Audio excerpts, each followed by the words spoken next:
अस्सलाम वालेकुम, welcome back to my channel Angrezi Seekho dot com. आज की इस वीडियो में हम एक्टिव वॉइस और पैसिव वॉइस की जो हमारी सीरीज़ है उसकी लास्ट वीडियो है ये, और इसमें हम फ्यूचर परफेक्ट टेंस को सीखेंगे कि हम फ्यूचर परफेक्ट टेंस को किस तरह से अपने सेंटेंसेस में यूज़ कर सकते हैं। तो स्टार्ट करते हैं अपनी इस वीडियो को। लेकिन वीडियो स्टार्ट करने से पहले अगर आप इस चैनल के ऊपर नए हैं तो आप इस चैनल को सब्सक्राइब कर लें, बेल आइकन पर लाजमी क्लिक कर लें ताकि तमाम वीडियोज़ की जो अपडेट्स हैं वो आपको मिलती रहें। तो स्टार्ट करते हैं अपनी इस वीडियो को।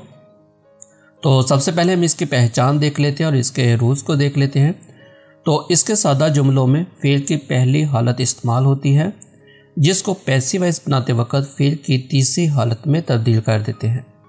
इसमें मनफी जुमलों को पैसिव वॉइस बनाते हुए हेल्पिंग वर्ब के बाद विल या शैल नॉट हैव बीन का इस्तेमाल करते हैं। मतलब कि विल नॉट हैव बीन या शैल नॉट हैव बीन का इस्तेमाल करेंगे, जबकि विल या शैल के लिए जो रूल इस्तेमाल होता है वो वही है जो कि हमने सादा जुमलों में देखा था।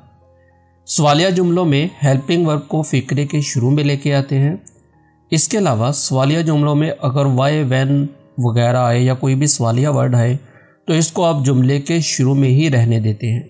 सवालिया जुमलों में अगर हो आए तो इसे होम से तब्दील कर देते हैं। फेल की तीसरी हालत के बाद पैसिव वॉइस बनाते हुए बाय का इजाफा करते हैं।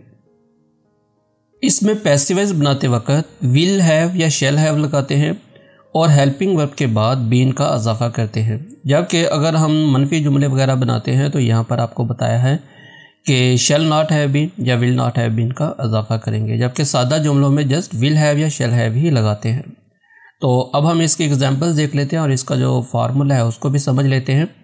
तो इसके सिंपल जुमलों में या सिंपल सेंटेंसेस में न्यू सब्जेक्ट हमेशा फ़िक्रे के शुरू में ही रहता है, और न्यू सब्जेक्ट जब हम किसी भी एक्टिव वॉइस को पैसिव वॉइस में बनाते हैं तो उसको जब हम उसकी जो पोजीशन चेंज करते हैं उसको हम कहते हैं न्यू सब्जेक्ट। तो वो आपके फ़िक्रे के शुरू में रहता है और इसके बाद हम हेल्पिंग वर्ब जो भी टेंस होगा उसी के लिहाज से हम हेल्पिंग वर्ब यूज़ करेंगे। ये फ्यूचर परफेक्ट टेंस है तो इसमें हम विल हैव बीन या शैल हैव बीन का इजाफा करेंगे और वर्ब की थर्ड फॉर्म और उसके बाद बाय और न्यू ऑब्जेक्ट को हम यहाँ पर इस्तेमाल करेंगे। तो इसकी हम एग्जांपल्स देख लेते हैं। We will have eaten an apple, वो एक सेब खा चुका होगा। An apple will have been eaten by him, एक सेब इससे खाया जा चुका होगा।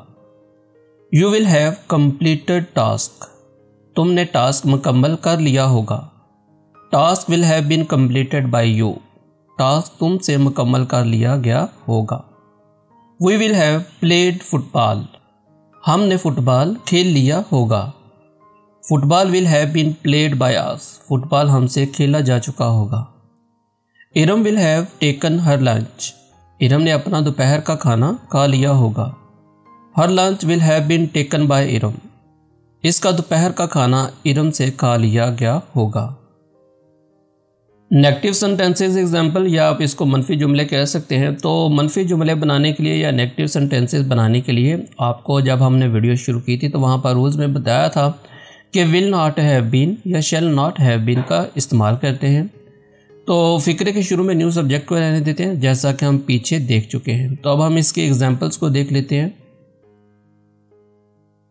दे will have not drunk Pepsi, वो पेप्सी नहीं पी चुके होंगे। Pepsi will not have been drunk by them, Pepsi इनसे नहीं पी गई होगी। Ali will have not finished work, Ali ने काम ख़त्म नहीं किया होगा।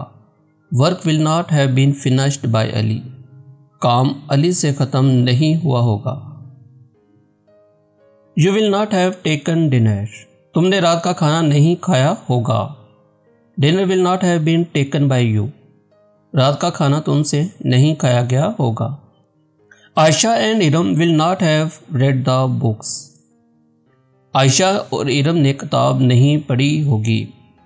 Book have not been read by Ayesha and Iram, किताब आयशा और इरम से नहीं पढ़ी गई होगी। फ्यूचर परफेक्ट टेंस में इंटेरोगेटिव नेगेटिव सेंटेंसेस बनाने के लिए हम विल और शैल को फ़िक्रे के शुरू में लेके आते हैं, जबकि इसमें न्यू सब्जेक्ट के बाद नॉट हैव बीन और नॉट हैव बीन के बाद थर्ड वर्ब की फॉर्म को इस्तेमाल करते हैं और उसके बाद बाय और उसके बाद न्यू ऑब्जेक्ट। तो इसको हम एग्जांपल्स के साथ समझ लेते हैं। Will he not have written plants, will he not have watered plants, क्या वो पौधों को पानी नहीं दे चुका होगा।